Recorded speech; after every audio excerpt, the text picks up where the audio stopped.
Página 50. Historia de la muerte en Occidente por Philippe Ariès, 1975.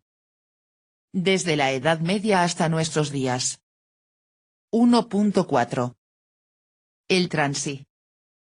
El tercer fenómeno que propongo a su reflexión aparece en el mismo momento que las artes moriendi, es la aparición del cadáver. En el arte y en la literatura se decía el transi, la carroña. La palabra transi, de difícil traducción, se refiere específicamente a las representaciones medievales del cadáver descompuesto. Procede del verbo transir en su acepción de estar penetrado de una sensación que deja helado, que entumece.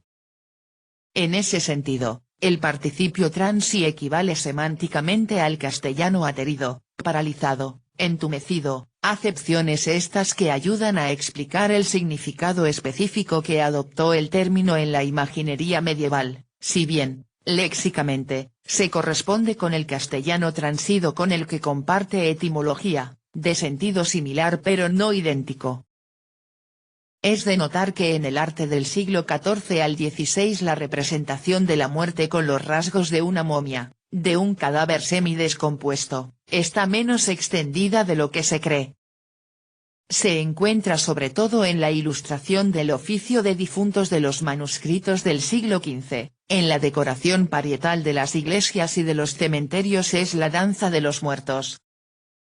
Resulta mucho más rara en el arte funerario. La sustitución sobre la tumba de la escultura del yacente por un transi se limita a ciertas regiones como el este de Francia y la Alemania occidental, mientras que es excepcional en Italia y en España. Nunca fue aceptado como un tema común del arte funerario.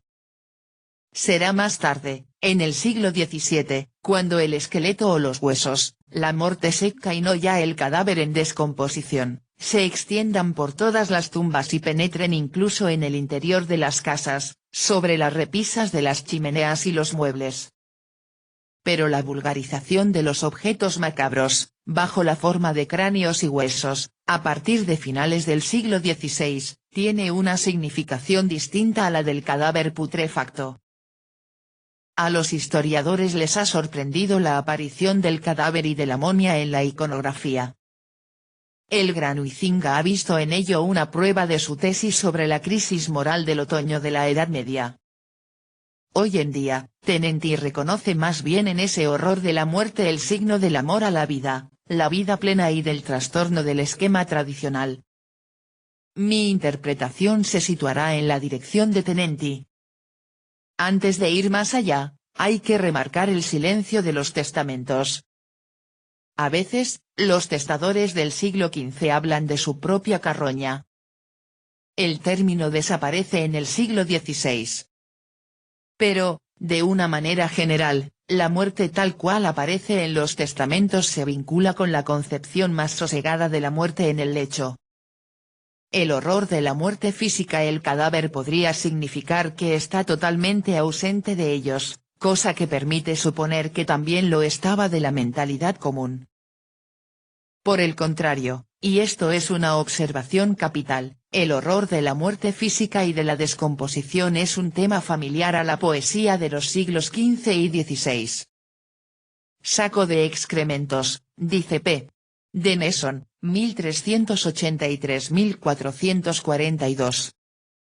Oh carroña, que no eres ya hombre. ¿Quién te hará ahora compañía?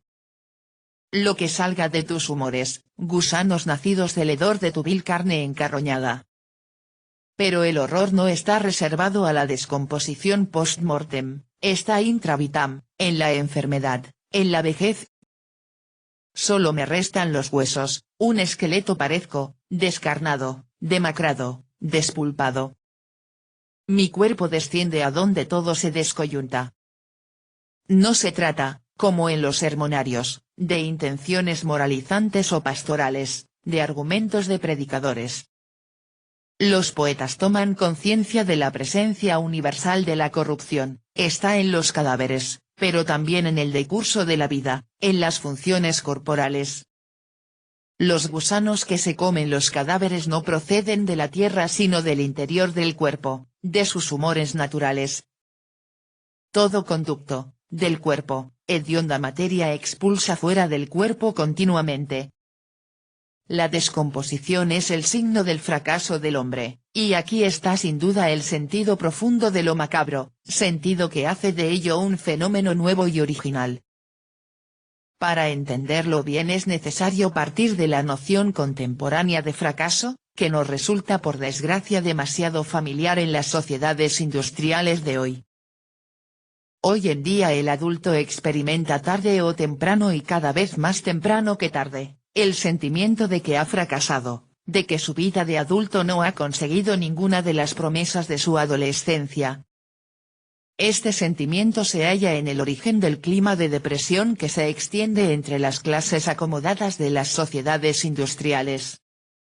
Este sentimiento era completamente ajeno a las mentalidades de las sociedades tradicionales, en las que la gente se moría como Rolando los campesinos de Tolstoy.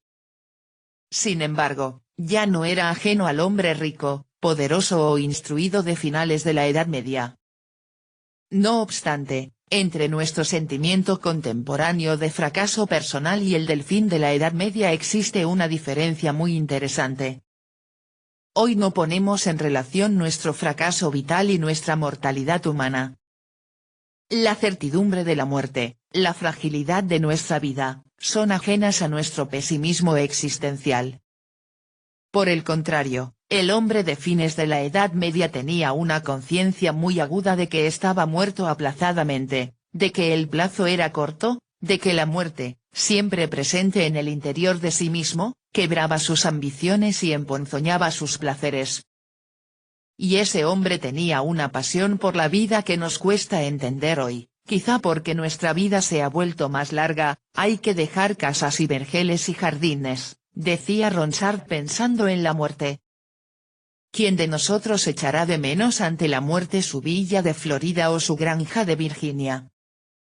El hombre de las épocas protocapitalistas, es decir, cuando la mentalidad capitalista y técnica estaba en vías de formación y no todavía formada, no lo estará quizá antes del siglo XVIII, ese hombre sentía un amor irracional, visceral, por los temporalia, entendiendo por temporalia, a la vez y sin distinción, las cosas, los hombres, los caballos y los perros. Así pues, llegamos ahora a un momento de nuestro análisis en el que podemos sacar alguna conclusión general de los primeros fenómenos observados, que son el juicio final, la última prueba de las artes moriendi y el amor a la vida revelado por los temas macabros. Durante la segunda mitad de la Edad Media, del siglo XII al XV, se produjo un acercamiento entre tres categorías de representaciones mentales, la de la muerte, la del conocimiento de cada uno de su propia biografía y la del apego apasionado a las cosas y a los seres poseídos en vida. La muerte se convirtió en el lugar donde el hombre tomó, mejor que en ningún otro, conciencia de sí mismo. Página 55.